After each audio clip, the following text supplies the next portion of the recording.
नमस्कार दोस्तों, स्वागत है आप सभी का। आज इस वीडियो में हम बात करेंगे ज्ञान सहायक स्कीम, जिसकी शुरुआत गुजरात गवर्नमेंट ने करी है। हम देखेंगे इस स्कीम में क्या क्या फ़ायदा होने वाला है, किन लोगों को फ़ायदा होने वाला है, कितने हज़ार लोगों को फ़ायदा होने वाला है। हालांकि ये जो फ़ायदा है ये टेम्परेरी है, क्योंकि ये कॉन्ट्रैक्ट बेसिस पे जॉब देगा।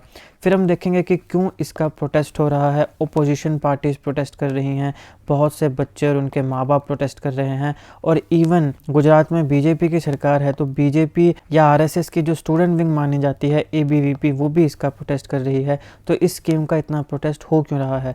तो आप इस वीडियो को अंत तक देखिएगा। चैनल पर नहीं हो तो सब्सक्राइब अवश्य करेगा। Politics, economy, GK, geography, science, environment, ecology की तमाम वीडियोस को देखने के लिए एक बार हमारी प्लेलिस्ट को जरूर चेक करिएगा। तो चलिए शुरुआत करते हैं। देखिए, ज्ञान सहायक स्कीम। अब सबसे पहले इन्हीं शब्दों को ध्यान से देखो और इसी से हम आसान भाषा में इस स्कीम के बारे में समझ लेंगे। ज्ञान ज्ञान कहाँ से मिलता है? ज्ञान मिलता है शिक्षा से। शिक्षा कौन देता है? शिक्षा देता है शिक्षक, यानी कि टीचर देता है। फिर यहाँ पे बात आई सहायक। सहायक यानी ये मदद करेंगे, ये हेल्प करेंगे। तो बोलने का मतलब ये हुआ कि ये फुल फ्लेज्ड टीचर नहीं है, यानी एक तो होते परमानेंट टीचर, ये परमानेंट टीचर नहीं है, ये परमानेंट शिक्षा नहीं देंगे, ये शिक्षा में सहायक बनेंगे। यानी ये कुछ समय के लिए, टेम्परेरी समय के लिए ये शिक्षक बनेंगे और ये ज्ञान लेने में, जो स्टूडेंट हैं उनको ज्ञान लेने में सहायता करेंगे। तो ये ज्ञान सहायक होंगे, यानी ये परमानेंट टीचर नहीं होंगे, ये कॉन्ट्रैक्ट बेसिस पे टीचर होंगे जो ज्ञान लेने के लिए सहायता देंगे। लेकिन ये एक्चुअल में जो परमानेंट टीचर वाला ज्ञान है वो नहीं देंगे। मतलब ऑब्वियसली ये मैं समझाने के लिए बोल रहा हूँ, अल्टीमेटली कराएंगे तो ये सिलेबस ही कंप्लीट, तो वो ज्ञान ही हुआ, मगर ये ज्ञान सहायक है, यानी ये परमानेंट टीचर नहीं होंगे, ये टेम्परेरी टीचर होंगे, ज्ञान के सहायक होंगे। तो अब गुजरात गवर्नमेंट ने इस स्कीम को जुलाई में अनाउंस किया था। ये जो ज्ञान सहायक हैं इनको इंटरिम पीरियड के लिए अपॉइंट किया जाएगा। जितनी भी प्राइमरी, सेकेंडरी और हायर सेकेंडरी गवर्नमेंट स्कूल्स में वेकेंट पोस्ट हैं उनको भरने के लिए, और ये उस समय तक टीचर रहेंगे जब तक जो रेगुलर अपॉइंटमेंट्स हैं वो नहीं हो जाती हैं। अब इसका एम क्या है? गुजरात गवर्नमेंट ने कहा कि ये जो स्कीम हम लेकर आए हैं ये इसलिए ताकि बच्चों की जो एजुकेशन है वो अफेक्ट ना हो।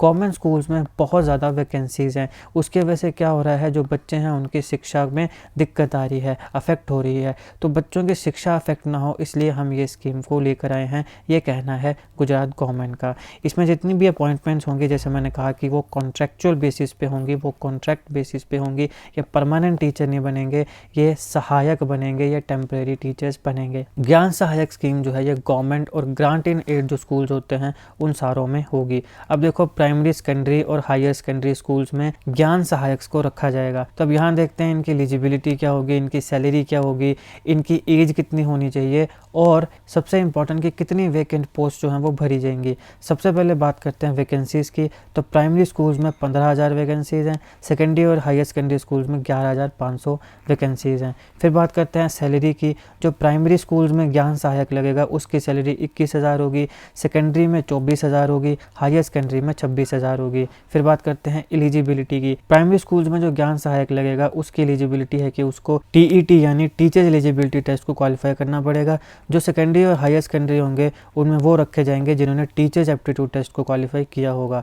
बात करते हैं एज की। प्राइमरी और सेकेंडरी के लिए है 40 ईयर्स और हायर सेकेंडरी के लिए है 42 ईयर्स। अब जो भी व्यक्ति ज्ञान सहायक बनना चाहता है उसे ऑनलाइन एप्लीकेशन फिल करनी पड़ेगी। ऑनलाइन एप्लीकेशन में जो कैंडिडेट है वो अपने मर्जी के स्कूल चॉइस को फिल कर सकता है, और फिर मेरिट कम प्रेफरेंस के ऊपर उसको वो स्कूल मिलेगा। स्कूल वाइज लिस्ट जो है वो एजुकेशन डिपार्टमेंट अनाउंस करेगा।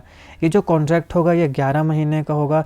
11 महीने जैसे पूरे हो जाएंगे, ज्ञान सहायक का जो कॉन्ट्रैक्ट है वो ऑटोमेटिकली कैंसिल हो जाएगा जैसे ही एक बार कंप्लीट हो गया, यानी जैसे ही 11 महीने हो गए। किसी भी स्कूल की जो मैनेजमेंट कमेटी होती है उसके पास पावर है इस प्रकार के कॉन्ट्रैक्ट्स को बनाने की। अब ये तो होगी स्कीम, लेकिन अब सवाल है कि इस स्कीम के लिए प्रोटेस्ट क्यों हो रहा है। ये स्कीम तो अच्छी बात है, जो वैकेंट पोस्ट हैं उनको भरने की बात है। इससे दो फायदे होने वाले हैं, कुछ लोगों को टेम्परेरी एम्प्लॉयमेंट भी मिल जाएगी और जो एजुकेशन अफेक्ट हो रही है वो भी नहीं होगी। तो फिर इसका प्रोटेस्ट क्यों हो रहा है? देखो, कांग्रेस, आम आदमी पार्टी और फिर ऐसे लाखों बच्चे जिन्होंने टेट और टीएटी क्लियर किया है वो इसे क्रिटिसाइज कर रहे हैं और इसके खिलाफ प्रोटेस्ट कर रहे हैं, क्योंकि ये रेगुलर अपॉइंटमेंट्स का वेट कर रहे हैं। इवन एबीवीपी, जो मैंने आपको कहा कि बीजेपी या आरएसएस की स्टूडेंट स्टूडेंट विंग मानी जाती है, वो भी इसके लिए प्रोटेस्ट कर रही है, क्योंकि जो बच्चे ऑलरेडी टेट और टैट को क्लियर कर चुके हैं वो बच्चे रेगुलर अपॉइंटमेंट चाहते हैं, और तुम ये कह रहे हो कि उनको ज्ञान सहायक बना दिया जाए 11 महीने के लिए। वो चाहते हैं कि हमें रेगुलर एम्प्लॉयमेंट मिले, क्योंकि जो तुम्हारी क्वालिफिकेशन है रेगुलर एम्प्लॉयमेंट के लिए टेट और टैट, इसको तो हम ऑलरेडी क्लियर कर चुके हैं। तो उसके बावजूद भी तुम हमें ये कह रहे हो कि तुम ज्ञान सहायक बनो, हमें नहीं चाहिए टेम्परेरी एम्प्लॉयमेंट, हमें परमानेंट एम्प्लॉयमेंट चाहिए। यही एक कारण है कि इस पूरे का प्रोटेस्ट हो रहा है। तो ये था इस लेक्चर का एनालिसिस। आई होप आपको वीडियो अच्छी लगी। अगर आपको अच्छी लगी तो लाइक और शेयर करिएगा। Politics, economy, GK, geography, science, environment, technology की तमाम वीडियोस को देखने के लिए एक बार हमारी प्लेलिस्ट को जरूर चेक करिएगा। अगर आपको वीडियो अच्छी लगी हो तो कमेंट बॉक्स में जरूर बताइएगा। जब आप अच्छे कमेंट्स करते हैं तो हमें काफ़ी मोटिवेशन मिलती है, काफ़ी अच्छा लगता है और ज़्यादा मेहनत करने के लिए इंस्पिरेशन मिलती है। अगर आपको कुछ कमी लगी हो तो भी कमेंट बॉक्स में बताइएगा। हम चाहते हैं कि आप हमारी कमियाँ हमें गिनाएं, ताकि हम अपने आप को इम्प्रूव कर सकें और अच्छे से अच्छा कंटेंट आप तक ला सकें। बाकी जीके ट्रिक्स और करंट अफेयर्स की ऐसी वीडियोज़ को देखने के लिए हमारे चैनल को सब्सक्राइब करिएगा। आपका बहुत बहुत धन्यवाद।